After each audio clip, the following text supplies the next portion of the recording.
नमस्कार. श्री स्वामी समर्थ सर्वांना. श्लोक दादूस चॅनलमध्ये तुम्हा सगळ्यांचे खूप खूप स्वागत आहे.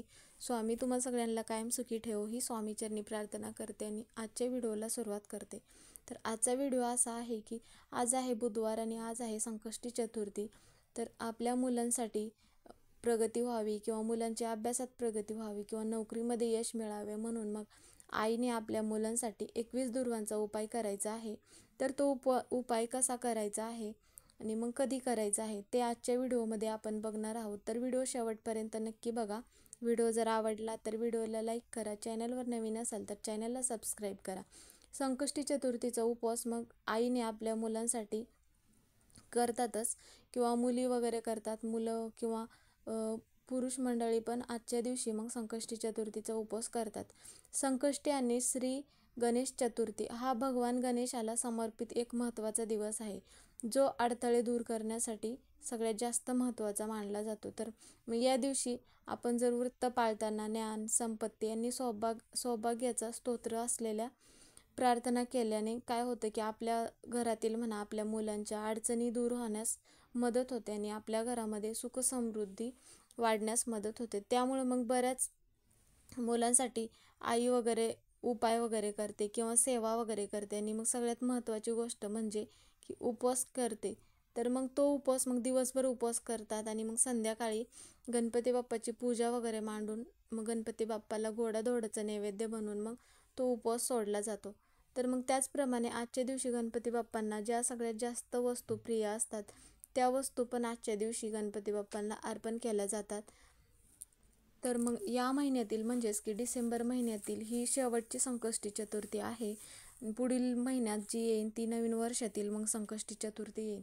महिन्यातून एकदाच केले जाणारे व्रत म्हणजे संकष्टी चतुर्थीचे व्रत असते, जे की भगवान श्री गणेशाला समर्पित असते. मग मार्गशीर्ष महिन्यात येणारी संकष्टी चतुर्थी या वर्षातील शेवटची असते. त्यामुळे मग संकष्टी चतुर्थीच्या दिवशी बाप्पाची पूर्ण विधियुक्त पूजा केली जाते आणि अनेक जण या दिवशी गणपतीचा आशीर्वाद मिळवण्यासाठी व्रत करतात, जे चंद्राचे दर्शन घेतल्यानंतरच भोजन वगैरे केले जाते. तर मग ह्या डिसेंबर महिन्यात येणाऱ्या संकष्टी चतुर्थीच्या निमित्तामुळे मार्गशीर्ष महिना पण असतो. त्यामुळे मग ह्या महिन्यात जे आपण गणपती बाप्पाच्या सेवा वगैरे उपाय वगैरे करतो त्याचं फळ आपल्याला नक्की मिळतं. तर मग आजच्या दिवशी आपल्याला सकाळी लवकर उठून गंगा स्नान करणं शक्य होत नाही. त्यामुळे मग काय करायचं आहे, 2 थेंब पाण्यामध्ये गंगाजल टाकून स्नान करायचे आहे आणि मग त्यानंतर आपल्याला देवपूजा वगैरे करायची आहे. गणपती बाप्पाला अभिषेक करायचा आहे. आता तुम्हाला जर अभिषेक करणं शक्य होत नसेल तर मग सगळ्या देवांना ज्यावेळेस तुम्ही अभिषेक करता त्यावेळेस मग तुम्ही गणपती बाप्पांना पण अभिषेक करू शकता. आणि त्यानंतर मग गणपती बाप्पाला सगळ्यात जास्त जी फुलं आवडतात म्हणजेच की लाल रंगाचं जास्वंदीचं फूल म्हणा, फळं म्हणा किंवा पिवळे चंदन, जे पण काय तुम्हाला शक्य होईल यापैकी ते मग गणपती बाप्पांना अर्पण करायचं आहे. आणि मग तीळ किंवा बुंदीचे लाडू पण तुम्ही आजच्या दिवशी गणपती बाप्पांना अर्पण करून संकष्टी चतुर्थीची मग तुम्ही कथा वाचू शकता. ओम गण गणपते नम या मंत्राचा जप पण करायचा आहे.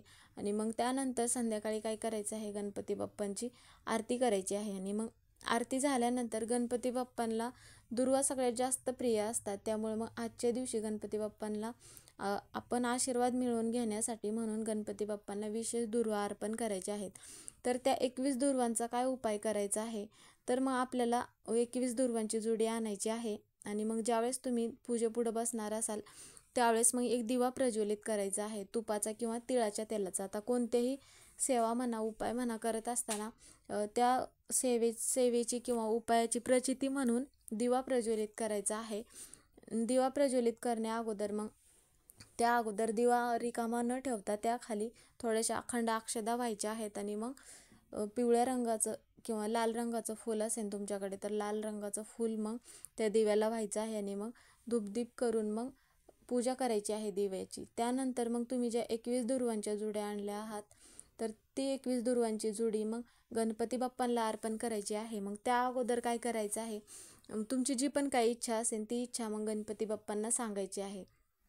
आता तुम्ही हा उपाय म्हणजेच की आईने हा उपाय आपल्या मुलासाठी करू शकते. तर मग त्यावेळेस काय सांगायचं आहे की आता तुमच्या मुलाची प्रगती होत नाही, खूप अभ्यास करतो पण पाहिजे तसे मार्क्स मिळत नाहीत, किंवा तुमचा मुलगा मग नोकरीसाठी प्रयत्न करत आहे, जी पण काही इच्छा आहे मुलाबद्दल ती इच्छा मग गणपती बाप्पांना सांगायची आहे.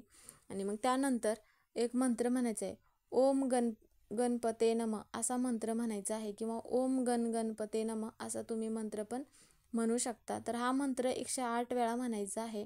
आणि मग ती दुर्वाची जुडी मग तुम्ही दिवसभर तशीच ठेवू शकता पूजेमध्ये. आणि मग दुसऱ्या दिवशी काय करायचं आहे, आता तुमच्या जवळपास जर तिथे गणपती बाप्पाचं मंदिर असेल, किंवा मग महादेवाचं मंदिर असेल, किंवा कोणत्या देवीचं मंदिर असेल, कोणत्याही मंदिरामध्ये तुम्ही जाऊ शकता. आणि मग तिथे ज्यावेळेस जाल त्यावेळेस जाताना गणपती बाप्पांना ज्या पण काय वस्तू प्रिय आहेत, लाल जास्वंदाचं फूल, गुळ खोबऱ्याचा नैवेद्य, जे पण तुम्हाला शक्य होतं ते घेऊन जायचं आहे. आता त्यासाठी तुम्हाला गणपती बाप्पाच्या मंदिरातच जाण्याची आवश्यकता नाही. त्यासाठी तुम्ही इतर कुठल्याही मंदिरात जाऊ शकता, कारण प्रत्येक मंदिरात गणपती बाप्पांचा फोटो म्हणा किंवा मूर्ती म्हणा असतेच. त्यामुळे मग तुम्ही कोणत्याही मंदिरात गेलात तरी हरकत नाही. तिथे गेल्यानंतर तुम्ही जे लाल लाल फूल घेऊन गेला आहात जास्वंदीचं, गुळ खोबरं नैवेद्य, ते गणपती बाप्पांना अर्पण करायचं आहे, चंदन अर्पण करायचं आहे. आणि मग सगळ्यात अगोदर गणपती बाप्पाच्या कानामध्ये सांगायचं आहे की ओम नमः शिवाय असं मंत्र म्हणायचं आहे. आणि मग त्यानंतर तुमची जी पण काही इच्छा आहे ती इच्छा मग गणपती बाप्पाला सांगायची आहे. तर ओम नमः शिवाय का म्हणायचं आहे की महादेवाचा आदेश म्हणून गणपती बाप्पा कधीच आपली इच्छा अपूर्ण ठेवत नाहीत. त्यामुळं मग अगोदर ओम नमः शिवाय म्हणायचं आहे. आणि त्यानंतर तुम्ही ज्यावेळेस हा उपाय करत असताना घरी गणपती पुढे ज्यावेळेस इच्छा सांगितली असेल तीच इच्छा मग गणपती बाप्पांच्या कानामध्ये सांगायची आहे. आणि ती जी 21 दुर्वांची जुडी आहे घरी ठेवलेली, ती 21 दुर्वांची जुडी मग तिथे गणपती बाप्पांना अर्पण करायची आहे. आणि तुम्ही जे लाल जास्वंदाचं फूल घेऊन गेला आहात ते फूल पण अर्पण करायचं आहे. आणि मग तिथे बसून मग आपल्याला 108 वेळा ओम गणपते नमः तिथे पण आपल्याला मंत्र म्हणायचा आहे. आता तुम्हाला तिथे बसून जरी मंत्र म्हणणं शक्य होत नसेल तर तुम्ही मग घरी आल्यावर पण मंत्र म्हणू शकता. तर हा जो उपाय आहे, तर हा उपाय केल्यामुळं काय होईल की आता तुमच्या मुलाला नोकरीमध्ये यश मिळत नसेल, किंवा मग मुलाची अभ्यासात प्रगती होत नसेल, जी पण काय असेल ती इच्छा मग मुलांसाठी आईने जर हा उपाय केला तर त्या मुलांच्या अडचणी दूर होण्यास मदत होते. आणि मुलांवर जे संकटे येणार आहात ते संकटे मग गणपती बाप्पा विघ्न दूर करतात. गणपती बाप्पा विघ्नहर्ता असतात. त्यामुळे मग आजच्या दिवशी जो जो कोणी उपवास वगैरे करून हा उपाय करेल त्या मुलांच्या ज्या पण काय अडचणी असतील त्या अडचणी दूर होण्यास मदत होते. आणि मग त्याचप्रमाणे आता ज्यावेळेस तुमच्या घरातील एखाद्या व्यक्तीला म्हणा नोकरीमध्ये यश मिळत नाही, किंवा मग पाहिजे तशी नोकरी किंवा व्यवसायामध्ये यश मिळत नसेल, तर मग आजच्या दिवशी काय करायचं आहे, 2 थेंब पाण्यामध्ये गंगाजल टाकायचं आहे, किंवा मग 2 थेंब पाण्यामध्ये मध टाकून पण तुम्ही ते पाणी स्नान करायला द्यायचं आहे. आणि मग ओम गणपते नमः असा मंत्र म्हणत मग स्नान करायचं आहे. यामुळे काय होईल की तुमच्या घरातील एखाद्या व्यक्तीला जर व्यवसायात प्रगती होत नसेल तर प्रगती होण्यास मदत होईल. तर आजचा व्हिडिओ हा इथेच संपला. व्हिडिओ कसा वाटला कमेंट करून नक्की सांगा. व्हिडिओ आवडला असेल तर व्हिडिओला लाईक करा. चॅनलवर नवीन असाल तर चॅनलला सबस्क्राईब करा. कमेंटमध्ये गणपती बाप्पा मोरया किंवा श्री स्वामी समर्थ लिहायला विसरू नका.